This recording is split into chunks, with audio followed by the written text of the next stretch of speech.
कि आपसे शत्रुता करने की शपथ ली है क्या?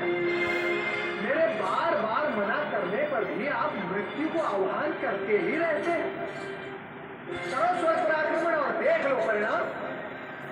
विनाश काले विपरीत बुद्धि।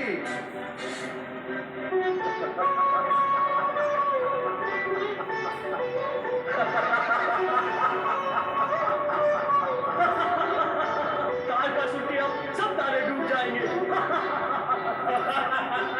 तारकासुर का अंत समय अब समीप आ गया है। हाँ, नंदी कुमार कार्तिकेय को लेकर कैलाश लौट आए। माता पार्वती ने कुमार कार्तिकेय को स्कंद माता का रूप भी दिखा दिया। अब तारकासुर का वध निश्चित है और हमारी चिंताओं का भी अंत वही समझो। तो अब तारकासुर से सदा सदा के लिए हमें मुक्ति मिल जाएगी। हाँ, तत्पश्चात हमें स्वर्ग लोक से भागकर इधर उधर भटकना नहीं पड़ेगा।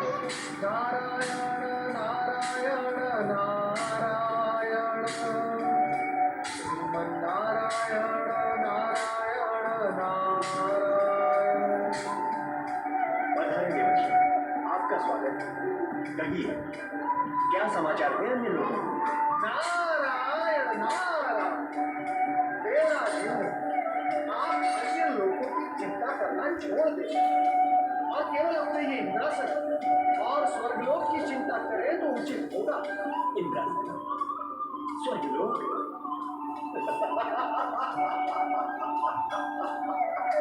देवर्षि, अब हमें इस इंद्रलोक पर इंद्रासन की चिंता करने की क्या आवश्यकता है? कुमार कार्तिकेय कैलाश आ चुके हैं। तारकासुर की कुछ सांसें शेष बची हैं, शीघ्र ही पूरी समाप्त हो जाएंगी। तत्पश्चात में चिंता करने की क्या आवश्यकता है? नारायण नारायण। यही सारी गड़बड़ होती है। वो कैसे देवर्षि? देवराज, हम नीति और नियम को स्वार्थ के नीचे रख देते हैं।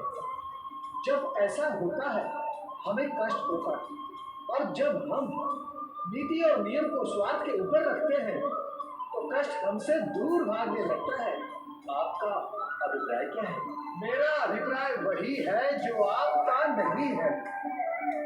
देवराज, कुमार कार्तिकेय के कैलाश पर आने से आप सभी देवगण प्रसन्न हैं। क्यों प्रसन्न है आप? आप सब कुछ जानते हुए इतने अज्ञानी क्यों बन रहे हैं देवर्षि? क्या आपको ज्ञात नहीं है कि शिवपुत्र द्वारा ही तारकासुर का वध होगा? देवराज, कुमार कार्तिकेय को तारकासुर तक कौन ले जाएगा? कौन कहेगा कुमार कार्तिकेय से कि वे तारकासुर का वध करें? क्या शत्रुता है उनकी तारकासुर से? क्यों करेंगे वे तारकासुर का वध? देवराज, क्यों?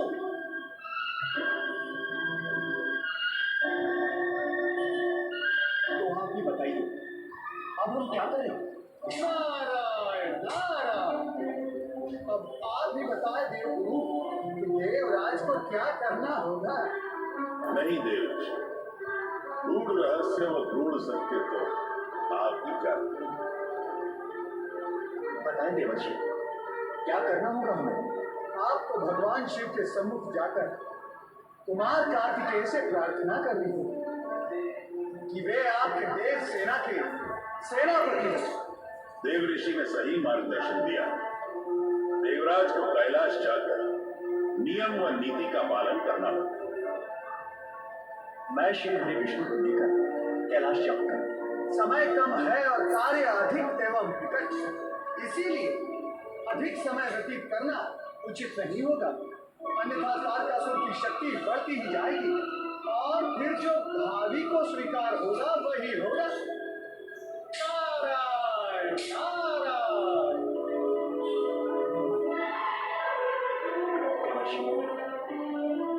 मैं आपका संकेत समझ गया।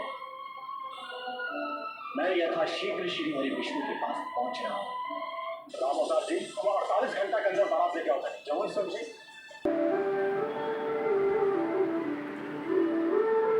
लगता है प्रभु योग मुद्रा में। विष्णु महादेव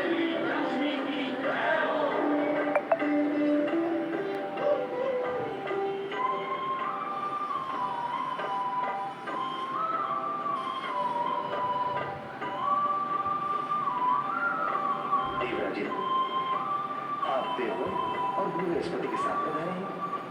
लगता है किसी विशेष प्रयोजन से आना हुआ। आप सर्वज्ञ हैं। तारकासुर मर्यादा की सीमाएं तो पहले ही तोड़ चुका है, अब वो उद्दंडता की सीमाएं भी तोड़ रहा है। भगवान शिव के स्थल कैलाश तक पर आक्रमण करने का विचार करने लगा है। अब तो ब्रह्मदेव की चेतावनी की अवहेलना कर मैं पुनः स्वर्ग पर आक्रमण करने की तैयारियां कर रहा है।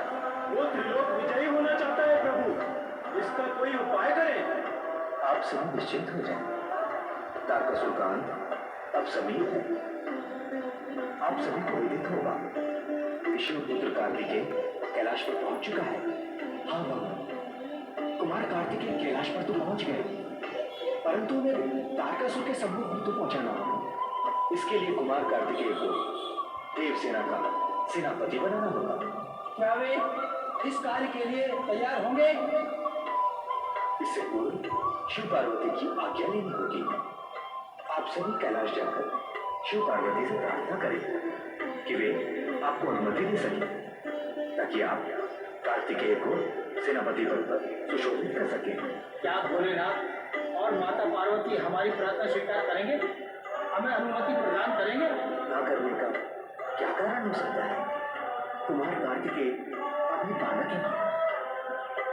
माता पिता का पुत्र प्रेम मार्ग में बाधा भी तो हो सकता है, अवश्य हो सकता है, परंतु बाधा के अतिरिक्त महेश्वर उस सत्य से भी परिचित है जो भविष्य में घटित होने वाला है।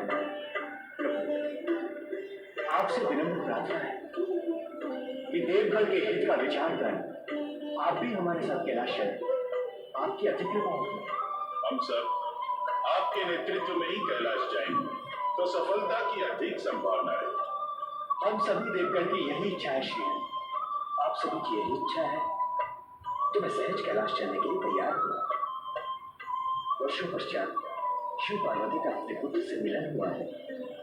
ये अपने पुत्र के प्रेम में निमग्न होते हैं। अब ऐसे में उनसे उनके पुत्र को सेनापति बनाकर युद्ध में भेजने वो तारकासुर का वध करने के लिए कहना तर्क संगत तो नहीं लगता, परंतु समय की आवश्यकता के अनुसार यह ठीक भी है। चलो चले कैलाश।